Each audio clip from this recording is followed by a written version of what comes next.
Entonces, les cuento un poco. Bueno, un día por allá, más o menos remontándonos al 2018, me compré una pequeña ampolleta LED muy similar a esta, ¿ya? La cual contenía varios chips que eran de color rojo y azul, ¿vale?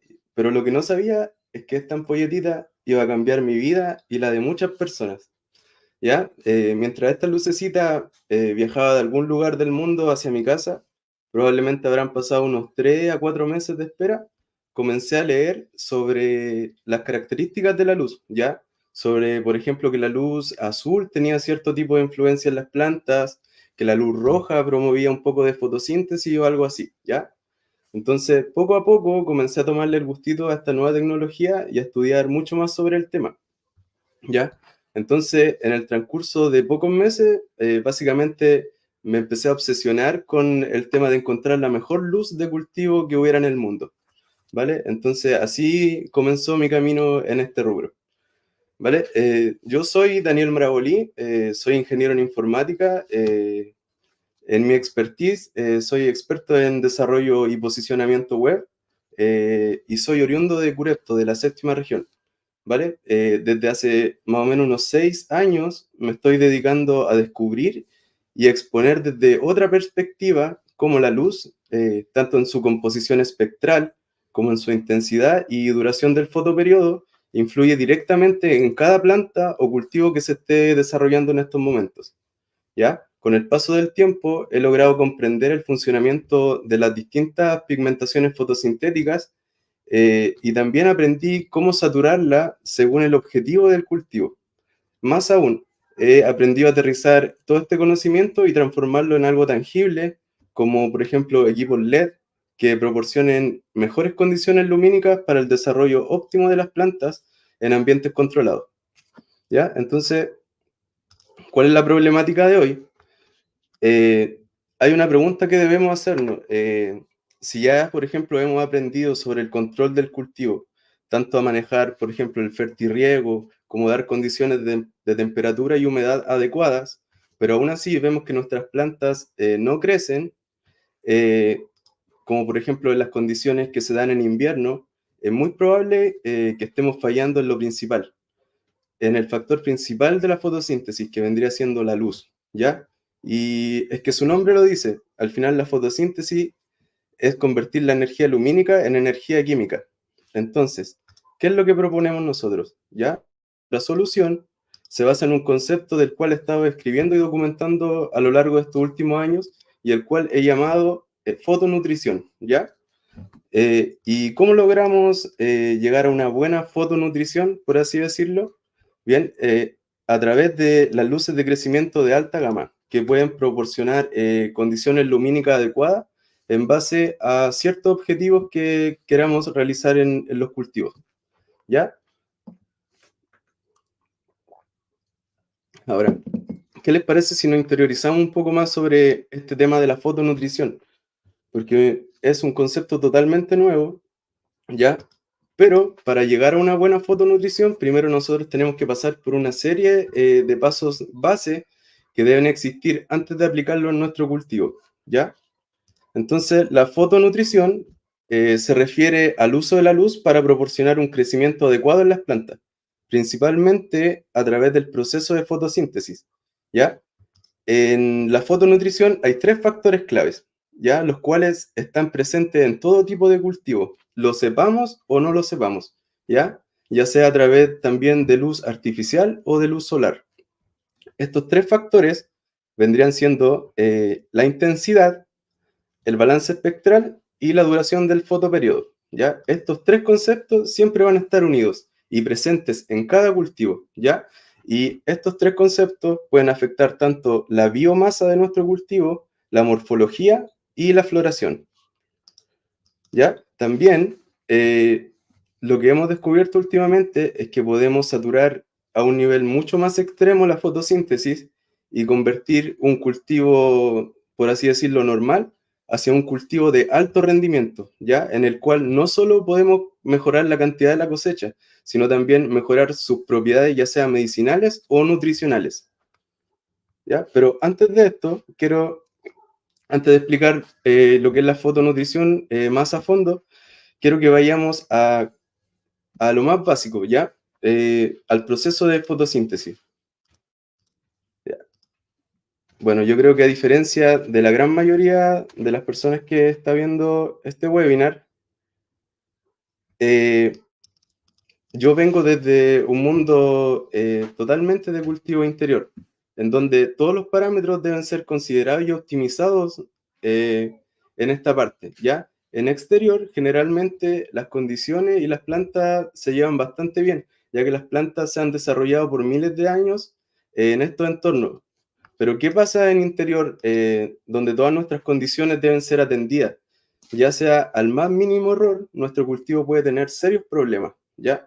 Entonces, en esta parte les voy a dar un poco más de información de este mundo de cultivo interior, donde hay que automatizar y aprender sobre parámetros para que a su vez podamos obtener mejores producciones optimizando todos estos rangos, ¿ya? Entonces, empecemos con la fórmula base de la fotosíntesis, que si lo llevamos a nivel molecular, podríamos decir que para crear el alimento de las plantas necesitaríamos 6 moléculas de CO2 más 6 moléculas de agua más luz, lo cual se va a transformar en la glucosa y por desecho el oxígeno, ¿ya? Siempre he visto que, por ejemplo, la mayoría de los agrónomos se enfocan directamente en lo que vendría siendo como el nivel molecular de esto, ¿ya? Pero generalmente dejan la luz muy aparte de lo que vendría siendo el proceso de fotosíntesis, cuando debería ser lo primero en lo que deberíamos centrarnos,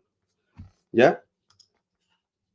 Entonces, la fotosíntesis es el proceso mediante el cual las plantas convierten la energía lumínica en energía química utilizable, ¿ya? Las plantas poseen pigmentos fotosintéticos, como por ejemplo las clorofilas, las cuales se utilizan para absorber la luz en diferentes longitudes de onda, ¿ya?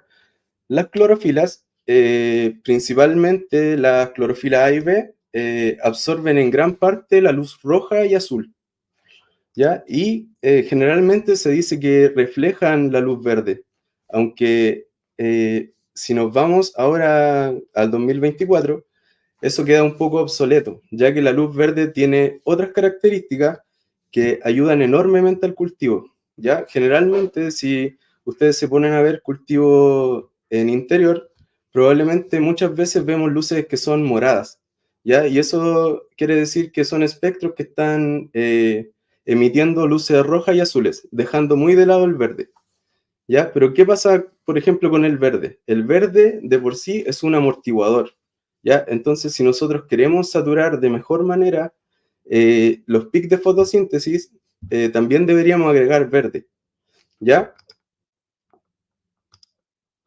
Entonces, la energía absorbida se utiliza para convertir el dióxido de carbono y el agua en glucosa y oxígeno a través de reacciones químicas. Si podemos apreciar en este gráfico, acá podemos encontrar las clorofilas, que son las más conocidas, clorofila A y B, y vemos que tienen pic de absorción dentro del espectro, ¿ya? Y generalmente se utilizan el azul 450 y el rojo 660, ¿ya? También debemos saber que hay otras pigmentaciones fotosintéticas, los cuales son los fotorreceptores, y estos fotorreceptores están siempre pendientes y esperando luz para ser activados. ¿Ya? Entre los más conocidos tenemos los criptocromos que receptan luz azul y los fitocromos que receptan luz roja. Este último, los fitocromos, es el factor decisivo hacia la maximización de la fotosíntesis. ¿Por qué razón? Ya, es muy simple y es porque los fitocromos son fotorreceptores que poseen dos isoestados. ¿Ya? Entonces debemos saber que eh, este fotorreceptor tiene la capacidad de activarse con ciertas longitudes y de desactivarse con otras longitudes.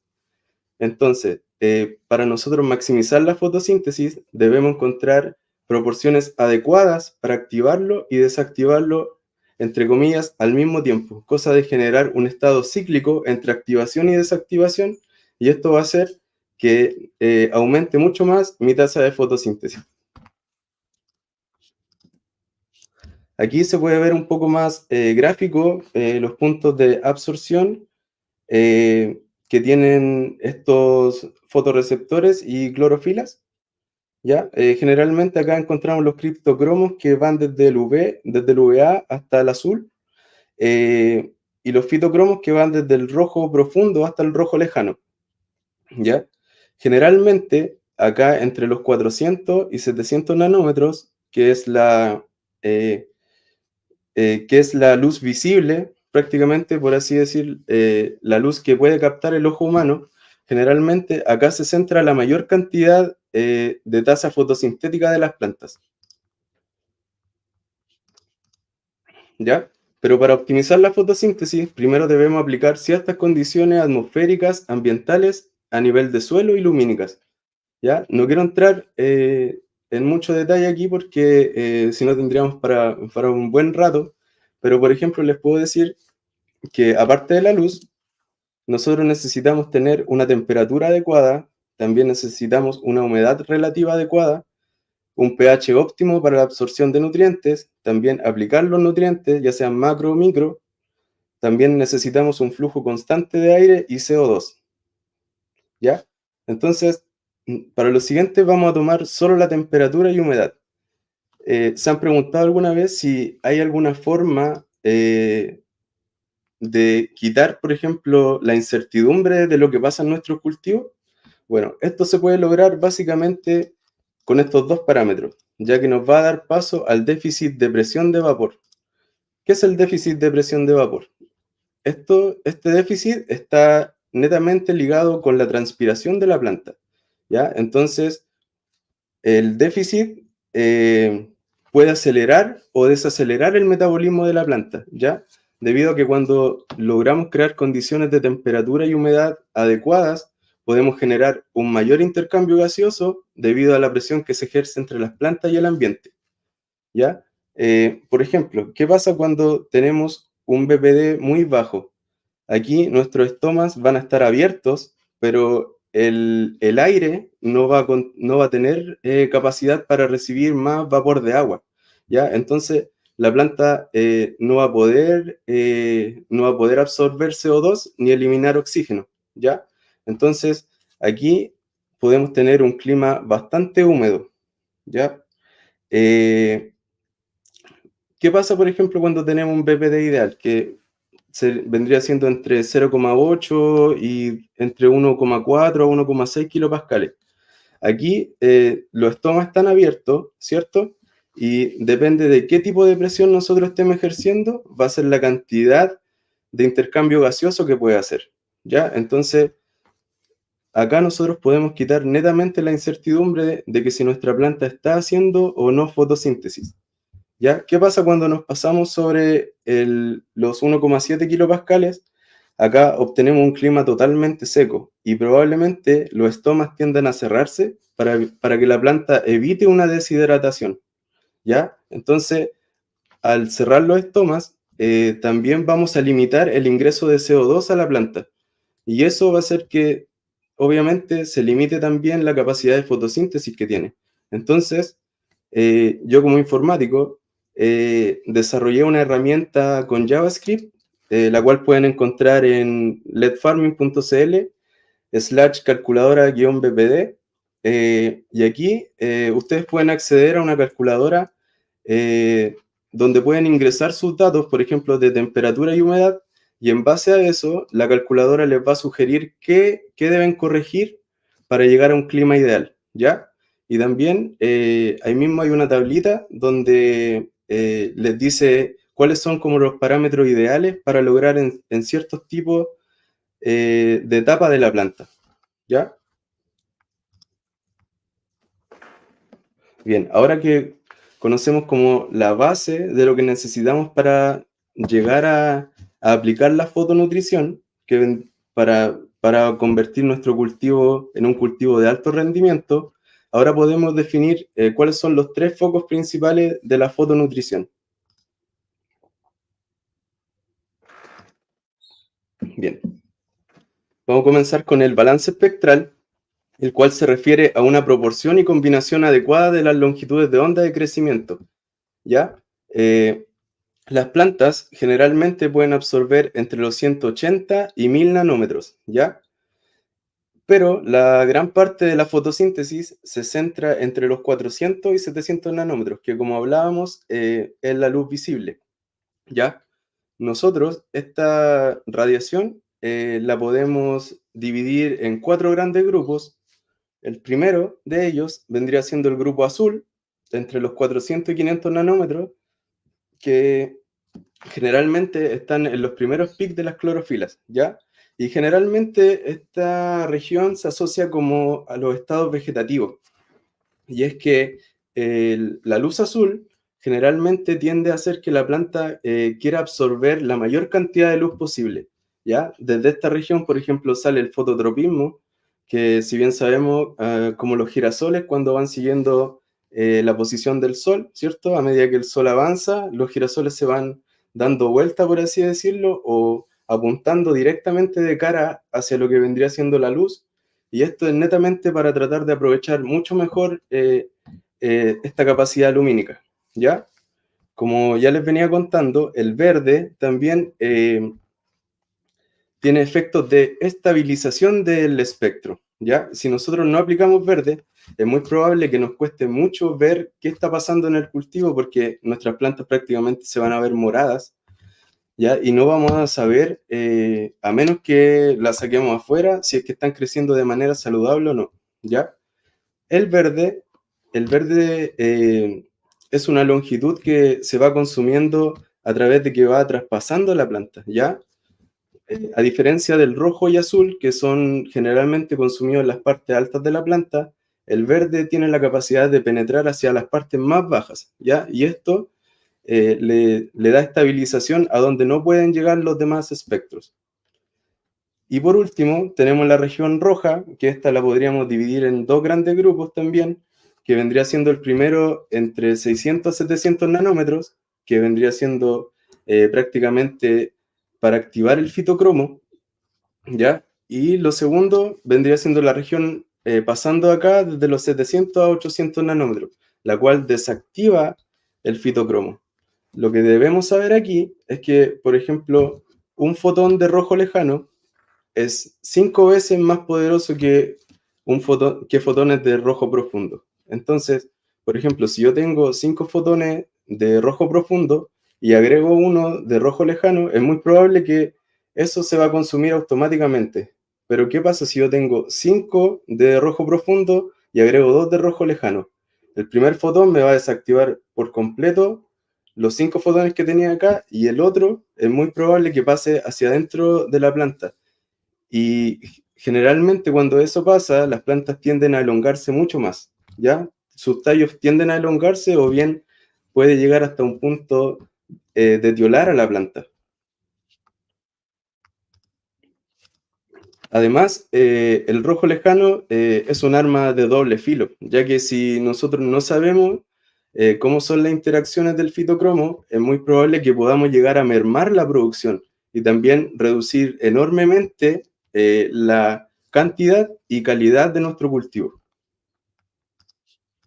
Bien, lo segundo que tenemos que tener en consideración es el fotoperiodo, que se refiere al periodo de tiempo de luz y oscuridad en un ciclo de 24 horas. Este influye netamente en el crecimiento y desarrollo de las plantas y también incluye la transición a la etapa de floración.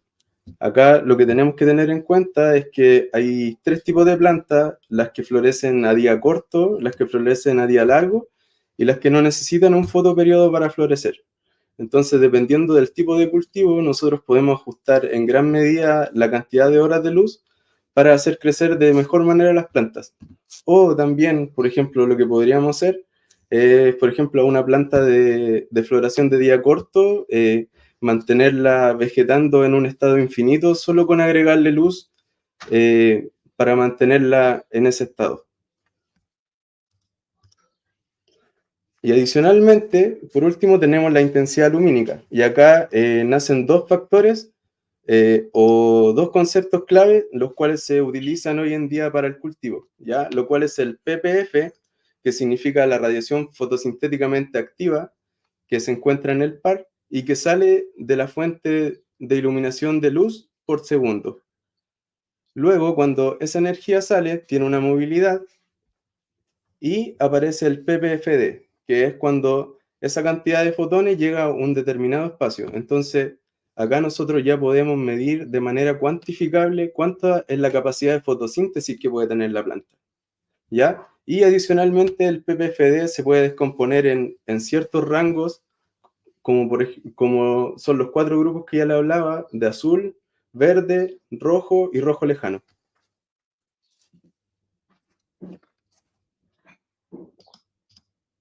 Bien, yo creo que además ustedes han escuchado hablar de los lúmenes, ¿ya? Entonces, ¿qué pasa con la diferencia entre medir el lúmenes versus ppfd?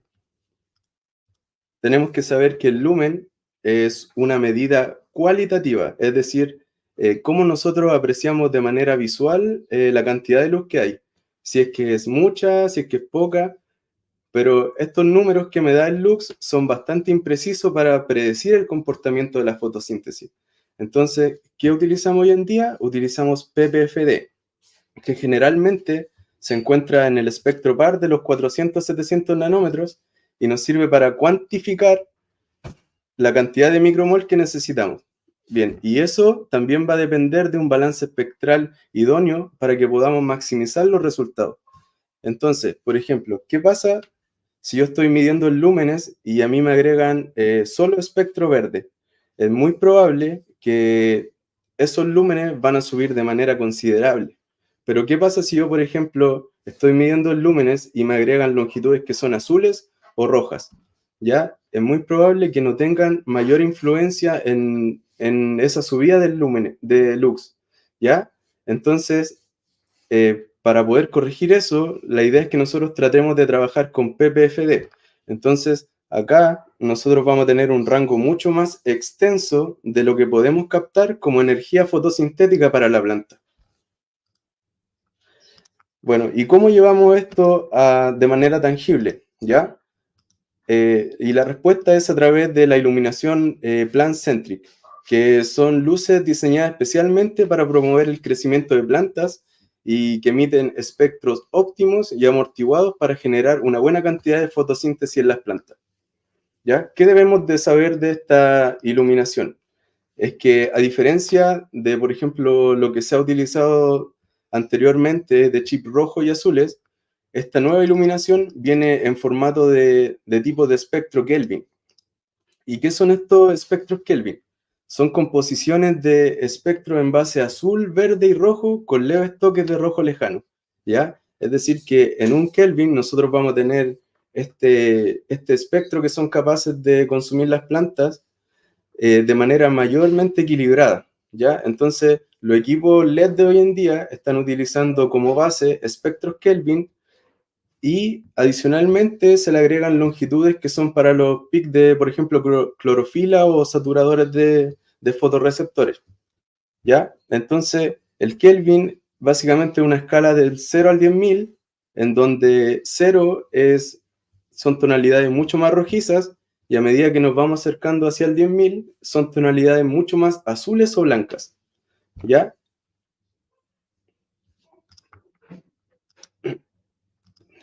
Bueno, tenemos que saber que las plantas se van a desarrollar en base al balance espectral que éstas reciben, ¿ya? Hay un experimento que realizó Samsung con sus propios chips y los cuales nosotros también utilizamos y utilizaron la misma cantidad de micromol con las mismas condiciones atmosféricas y se dieron cuenta que utilizando, por ejemplo, la misma cantidad de micromol, pero variando el espectro, estas plantas podían crecer mucho más, ¿ya? ¿Y en qué avanzaron significativamente? Es que, por ejemplo, a través de un mejor balance espectral podemos obtener mejor gramaje de las plantas y también una mejor área, por ejemplo, de la hoja de las plantas, ¿ya? Entonces, acomodando un balance espectral adecuado, nosotros podemos mejorar mucho más lo que vendría siendo la producción y también a su vez podemos maximizar componentes ya sean medicinales o nutricionales de estas plantas, ¿vale? Entonces, nosotros somos LED Farming, que es una empresa chilena de iluminación LED para la horticultura, Y nuestras soluciones están basadas en chips Samsung White Based y agregamos otro tipo de longitudes para lograr saturar de manera óptima la fotosíntesis. ¿Ya? Nos enfocamos en la fotonutrición de las plantas, considerando todos los parámetros que conllevan para maximizar la fotosíntesis. Poseemos equipos que son para complementar o suplementar la iluminación, ya sea Narrow Spectrum, que esto vendría siendo espectros con alta cantidad de azules y verde, de altas cantidades de azules y rojos que carecen de verde, que generalmente las podríamos, por ejemplo, utilizar en partes bajas de las plantas, donde aún sigue llegando longitudes verdes, y complementar con longitudes rojas y azules, que son las que se consumen en las partes altas, ¿ya? Así también podríamos maximizar y agregar de mejor manera y más eficientemente lo que vendría siendo longitudes complementarias. Adicionalmente, si nosotros, por ejemplo, no tenemos la opción de cultivar ya sea con sol, podemos tener soluciones que son basadas básicamente en full spectrum, que esto quiere decir que contiene todo el espectro par, ¿ya? Y ya es muy similar al sol. Entonces, la mayoría de las plantas se van a desarrollar de manera sana y nutritiva bajo estos espectros, ¿ya? Y por último, también tenemos soluciones que vendrían siendo de absolute spectrum. ¿Qué quiere decir esto? Que no solo, por ejemplo, saturamos los puntos peak de clorofila A y B, sino que saturamos los 4 puntos, ¿ya? Porque debemos recordar que las clorofilas tienen 2 puntos en la región azul y roja. Entonces, esta nueva iluminación, ya 2024, refiere a llenar todos esos puntos peak y adicionalmente basarse en los fotorreceptores. Y todo esto amortiguado por el verde. Entonces, acá con esta iluminación nosotros pretendemos saturar a manera máxima lo que vendría siendo la fotosíntesis de las plantas. ¿Ya? Y les quiero mostrar algunas cosas de lo que hemos hecho, ya que LED Farming en un principio ha estado generalmente ligado con universidades y laboratorios, ¿ya? Y ahora recién estamos en proceso de ya expandirnos a público en general, ¿vale? Entonces nosotros ya ahora en la web ya estamos recibiendo solicitudes de gente que necesita implementar iluminación, por ejemplo, para vertical farming o invernaderos o microgreen. Estamos ahí dispuestos para todo tipo de soluciones, ¿ya? Y algo de lo que surgió en el laboratorio, esto pasó en el laboratorio de biología molecular vegetal de la Universidad de Chile, que logramos acelerar el crecimiento de las plantas de zanahoria in vitro. Si ustedes se dan cuenta, acá en la primera imagen se aprecia la muestra con la iluminación que ellos utilizaban antiguamente. Luego, acá se aprecia cómo la barra de LED Farming pudo duplicar y maximizar en el mismo periodo de tiempo lo que vendría siendo el crecimiento in vitro. Y acá también tenemos una segunda muestra que estaba un poco más alejada, que también, si se dan cuenta, creció mucho más que el tubo fluorescente que ocupan habitualmente en estos laboratorios, ¿ya? También hemos participado con el doctor Víctor Hugo Escalona en experimentos multiespectrum, en donde llenamos salas y carpas con los mismos LED, los cuales tenían la capacidad de cambiar su espectro, y lo que se busca aquí es encontrar, por ejemplo, bajo qué balance espectral algunos tipos de plantas se desarrollan mejor, ¿vale? Y tenemos otro proyecto en curso, pero tenemos contrato de confidencialidad, así que no puedo mostrarles mucho de eso. Así que lo invito a unirse a la revolución LED, y nosotros somos aptos para todo tipo de proyectos de baja a gran escala, ¿ya? También los podemos asesorar para maximizar sus cultivos, tanto en producción como en calidad. Eso. Muchas gracias.